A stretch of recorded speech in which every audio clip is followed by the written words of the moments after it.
The Black Death was one of the most terrifying plagues to ever sweep across the globe.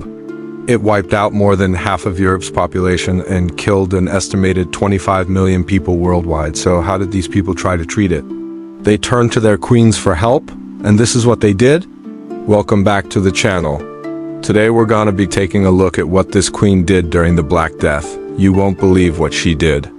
Make sure to watch until the end of the video because there are some shocking things that will be revealed.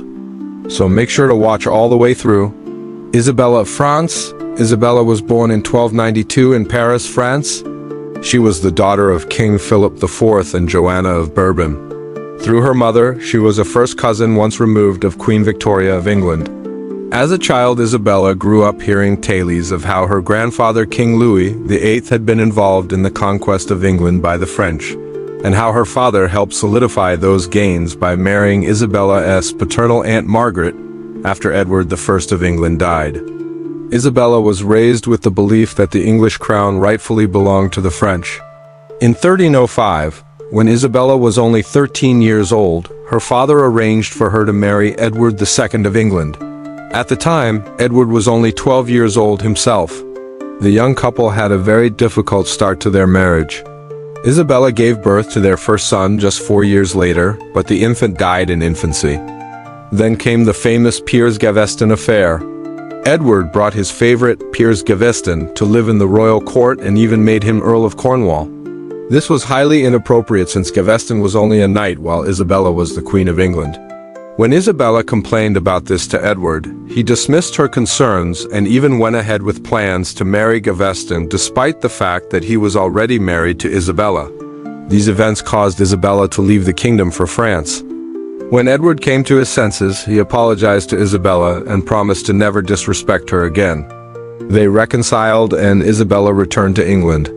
The couple had 3 sons together, but Edward continued to favor Piers Gaveston over his own wife. After a decade of marriage, Isabella had enough.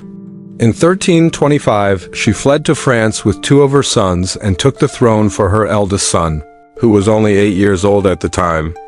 Her younger son, John, stayed behind in England with strict orders from his mother not to come out of the Tower of London alive if she did not return. Unfortunately, her plan to take over the throne for her son failed, and Edward continued to hold on to the crown.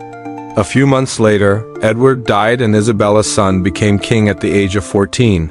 Isabella's son began to persecute those who supported his father during the Civil War, and many of them were forced to flee to France. This included Piers Gaveston, who was now married to Edward's sister, Mary, but soon the citizens of Paris started to get sick from a disease known as the pestilence, otherwise known as the Black Death. The Black Death is one of the worst plagues to have ever hit humanity. It's said to have killed nearly half of Europe's population, but how exactly did the Black Death start?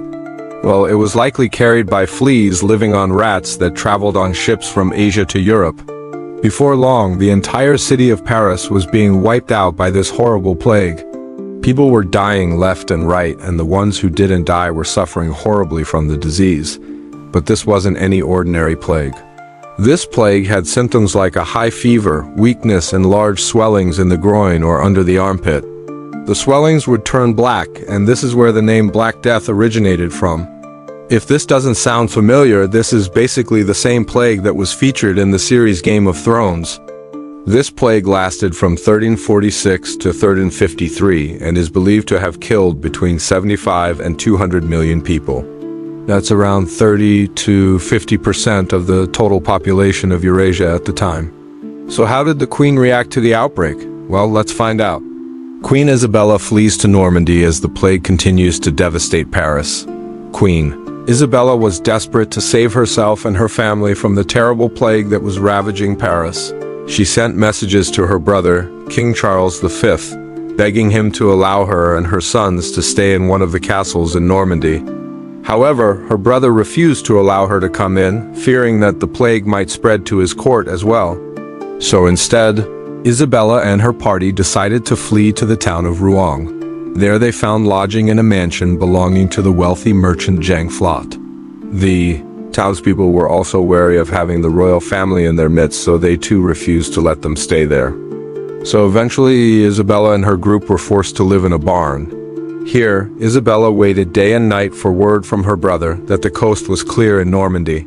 But day turned to night and still no word came from her brother. To make matters worse, her youngest son fell ill with the plague and passed away in the middle of the night. The royal family was devastated and blamed the deaths of both their son and their servants on the plague. Queen Isabella, along with her 2 surviving sons and 5 servants, were finally allowed into Normandy by King Charles.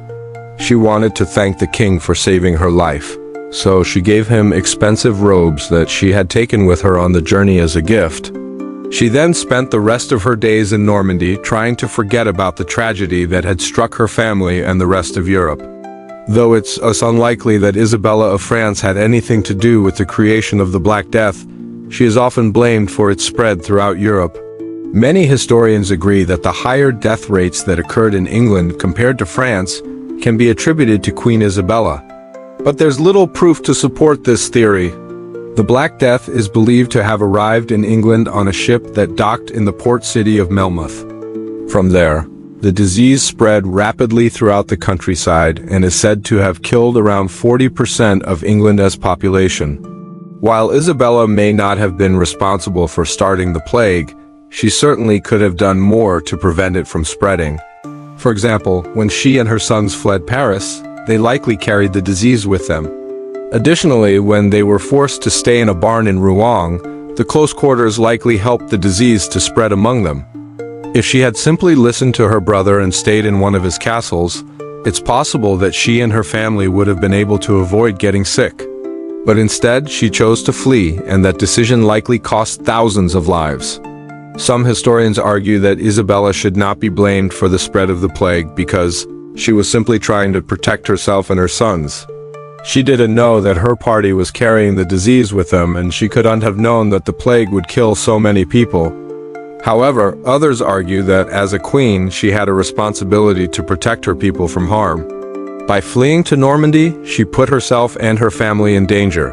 But she also put the people of Rouen and Normandy at risk. It's important to remember that the Black Death was a horrible tragedy that killed millions of people. We should not be blaming any one person for its spread because it was simply a case of people trying to survive in the best way they knew how. But there's no denying that Isabella of France played a role in the spread of the plague. Whether or not she could have done anything to prevent it from happening in the first place is up for debate. But one thing is for sure, she is often blamed for the high death toll that occurred in England during this time. But what do you think? Do you blame Isabella for the spread of the Black Death, or do you think that she was simply trying to protect herself and her family? Let us know your thoughts in the comments below. Also, please don't forget to like the video. Thank you for watching.